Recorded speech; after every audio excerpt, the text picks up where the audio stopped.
Hello guys, कैसे हैं आप लोग। मैं हूं नैतिक और आप लोग देख रहे हैं नैतिक की स्टडी क्लब। और आज हम पढ़ेंगे क्लास 9 की ज्योग्राफी का पहला लेसन, जो कि है the India size and location. हम लोगों ने पिछले लेक्चर में हिस्ट्री कंप्लीट कर लिया था, हिस्ट्री का चैप्टर 1 एनसीईआरटी सेक्शन के साथ साथ। अगर आपने वो वीडियो नहीं देखी है हमारे चैनल की, तो मैं उसकी लिंक आपको डिस्क्रिप्शन बॉक्स में दे दूँगा। फिर इसी के साथ हम लोग ये चैप्टर स्टार्ट करते हैं। हमारे चैप्टर का नाम है इंडिया साइज एंड लोकेशन। पहले हम लोग किसकी मीनिंग देखे थे। इंडिया इंडिया मतलब है हमारा देश, भारत। उस साइज मतलब उस वो कितना बड़ा है, और एंड लोकेशन मतलब वो कहाँ पे है। India is one of the Asian civilisation in the world. India world की एक एशियन सिविलाइजेशन में से एक है। It has achieved multifaceted socio-economic progress during the last 5 decades। वो बहुत ही इकोनॉमिक प्रोग्रेस में बहुत ही आगे निकल गया है 5 डिकेड में। मतलब जो बीते 5 डिकेड्स है उसमें वो बहुत ही प्रोग्रेस कर दिया है। It has moved forward, displaying remarkable progress in the field of agriculture, industry, technology and overall economic development। वो बहुत ही आगे निकल गया है, मतलब बहुत ज़्यादा प्रोग्रेस कर गया है एग्रीकल्चरल फील्ड में, इंडस्ट्री में, टेक्नोलॉजी में और पूरी इकोनॉमिक डेवलपमेंट में। India has also contributed significantly to the making of world history. India ने भी कंट्रीब्यूट किया था, जो वर्ल्ड हिस्ट्री है उसमें इंडिया का बहुत ही ज़्यादा कंट्रीब्यूशन था। Location India is a vast country lying entirely in the northern hemisphere.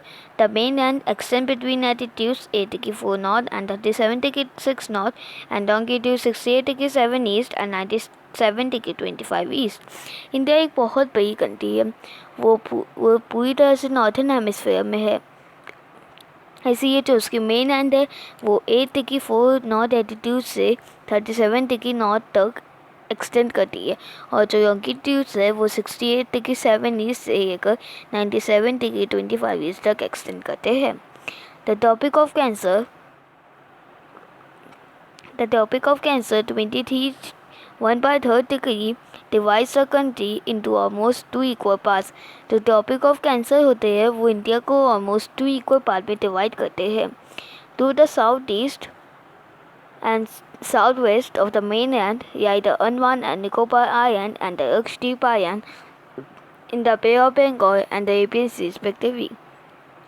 जो इंडिया की मेन लैंड है उसके साउथ ईस्ट और साउथ वेस्ट में अंडमान एंड निकोबार आइलैंड और लक्षद्वीप रिस्पेक्टिवली होता है, और अंडमान एंड निकोबार आइलैंड पे और बंगाल में होता है, तो लक्षद्वीप अरेबियन सी में होता है। Find out the extent of this group of island from your address.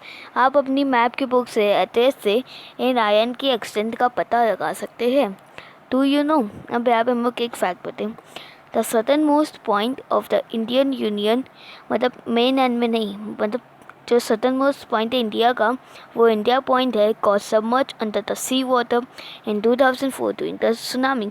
और वो सी वाटर के अंदर चला करता तब 2004 में सुनामी आई थी। Size The land mass of India has an area of 3.28 million square kilometre. जो इंडिया का लैंड मास है उसमें उसका 3.28 मिलियन स्क्वायर किलोमीटर उसका एरिया है। India's total area account for about 2.4% of the total geographical area of the world। India का जो total area है वो पूरे जोग्राफिकल एरिया में उसका 2.4% है। From figure 1.2 it is clear that India is the 7th largest country of the world। Figure 1.2 से ये साफ हो जाता है कि जो इंडिया है वो पूरी दुनिया की 7वीं लार्जेस्ट कंट्री है। India has a land boundary of about 15,200 km and the total length of the coastline of the mainland, including Andaman and Nicobar and Lakshadweep, is 7,516.6 km। जो इंडिया की लैंड बाउंड्री है वो 15,200 kilometre की है, और जो total length of coast line है अंडमान निकोबार और लक्षद्वीप को इंक्लूड करके वो है 7,516.6 kilometre. India is bounded by the Youngford mountains. जो इंडिया है वो यंगफोर्ड माउंटेन्स से बाउंड करता है in the north west, north and north east. मतलब जो माउंटेन है वो इंडिया के नॉर्थ वेस्ट में है, नॉर्थ में और नॉर्थ ईस्ट में है। South of about 22 degree north latitude, it begins to taper and extend forward extend towards the Indian Ocean, dividing it into two seas, the Arabian Sea on the west and the Bay of Bengal on the east. जो या south of about 22 degree north attitude, मतलब जो 22 degree north attitude है इसका जो south होता है वो इंडियन ओशियन की तरफ एक्सटेंड करने लगता है और उसको दो भाग उसका कर देता है। एक होता है अरेबियन सी तो वेस्ट में, और एक होता है बे ऑफ बंगाल जो ईस्ट में है। You get figure 1.3 and note that the latitudinal and longitudinal extent of the mainland is about 30 degree. Figure 1.3 में आप देख सकते हो, नोट कर सकते हैं कि जो इंडिया का लैटिट्यूडनल और लॉन्गिट्यूडनल एक्सटेंट है वो मेनलैंड का वो 30 डिग्री है। Despite this fact, the east-west extent appears to be smaller than north-south extent। मतलब जो ईस्ट वेस्ट एक्सटेंट होता है वो स्मॉलर होता है नॉर्थ साउथ एक्सटेंट से। From Gujarat to Arunachal Pradesh there a time lag of 2 hours. मतलब गुजरात और उत्तर प्रदेश में 2 आवर्स का डिफरेंस होता होगा। Hence time along the standard meridian of India 82 degree 30 is passing through Mirzapur in Uttar Pradesh is taken as a standard time for the whole country। जो standard meridian है 82 degree 30 वो मिर्ज़ापुर से पास होता है जो कि उत्तर प्रदेश में है, उसको पूरे कंट्री का स्टैंडर्ड टाइम माना गया है। The latitudinal extent influences the duration of day and night as one moves from south to north. और जो लैटिट्यूडनल एक्सटेंट होता है वो डे और नाइट को इन्फ्लुएंस करता है जो कि साउथ से नॉर्थ की तरफ मूव करता है। India and the world. The Indian land mass has a central location between the east and the west Asia. जो इंडिया एडवांस होता है वो ईस्ट और वेस्ट एशिया का सेंट्रल लोकेशन है। India is a southward extension of the Asian continent. India Asian continent के south में आता है। The trans Indian ocean route which connect the countries of Europe in the west and the countries of east Asia provide a strategic central location to India. जो trans Indian ocean route है वो जो Europe की countries है waste में और जो east Asia है उसको कनेक्ट करता है। Note that the Deccan Peninsula protrudes into the Indian Ocean, thus helping India to establish close contact with West Asia।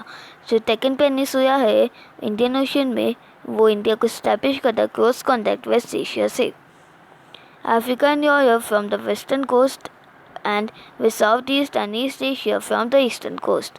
जो अफ्रीका और यूरोप है वेस्टर्न कोस्ट में और जो साउथ ईस्ट और ईस्ट एशिया ईस्टर्न कोस्ट में।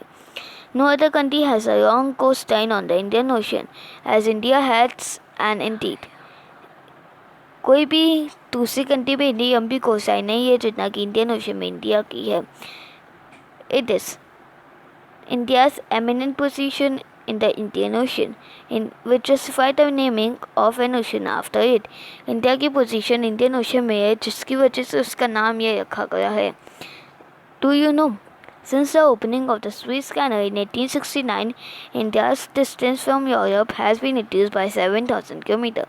Suez Canal की opening जब 1869 में होती है तो इंडिया से यूरोप तक की डिस्टेंस 7,000 किलोमीटर तक कम हो जाती है। अब यहाँ पे इंडिया का एक मैप दिया हुआ है, आप लोग इसको देख लीजिए। ये है इंडिया का मैप।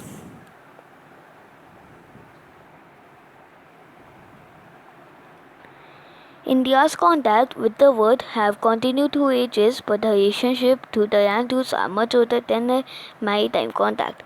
जो इंडिया कॉन्टैक्ट द वर्ल्ड से वो बहुत सालों से चल रहा है, लेकिन जो रिलेशनशिप है लैंड रूट से वो maritime contact से older है। The various passes across the mountains in the north have provided passages to which the Asian travelers, while the ocean has restricted such interaction for a long time। जो बहुत सारे passes जो होते हैं वो mountain से जाते हैं नॉर्थ में, जो एशियन ट्रेवलर्स के लिए होते हैं और जो ओशन रिस्ट्रिक्टेड होते हैं वो बहुत इंटरैक्ट करते हैं। These routes have contributed in the exchange of ideas and commodity since ancient times। जो ये रूट होती है वो एक्सचेंज ऑफ आइडियाज़ को में कंट्रीब्यूट करती है और जो कमोडिटी होती है एशियन टाइम्स से। The ideas of the Upanishad and the Ramayana, the stories of Panchtantra, the Indian numerals and the decimal system thus could reach many parts of the world। जो उपनिषद और रामायण के आइडियाज़ हैं, जो पंचतंत्र की story है और जो इंडियन न्यूमेरिकल और डेसिमल सिस्टम है, वो बहुत सारे दुनिया के कई पार्ट में जा चुका है। The spices, muslin and other merchandise were taken from India to different countries. India के स्पाइसेस, मसलिन और बहुत सारी ऐसी चीज़ें तो इंडिया से डिफरेंट कंट्रीज़ तक इम्पोर्ट एक्सपोर्ट की जाती है। On the other hand, the influence of Greek sculpture and the architectural styles of Rome and Minaret from West Asia can be seen in different parts of our country. और दूसरी तरफ जो Greek sculpture का influence होता है और जो architecture style होते हैं डोम और मीनार जो वेस्ट एशिया से आते हैं, वो भी इंडिया में देखे जा सकते हैं। तो ये गाइस, आज का हमारा लेक्चर यहीं पे ख़त्म होता है। हम लोग अगले लेक्चर में इंडियाज़ नेबर्स के बारे में पढ़ेंगे।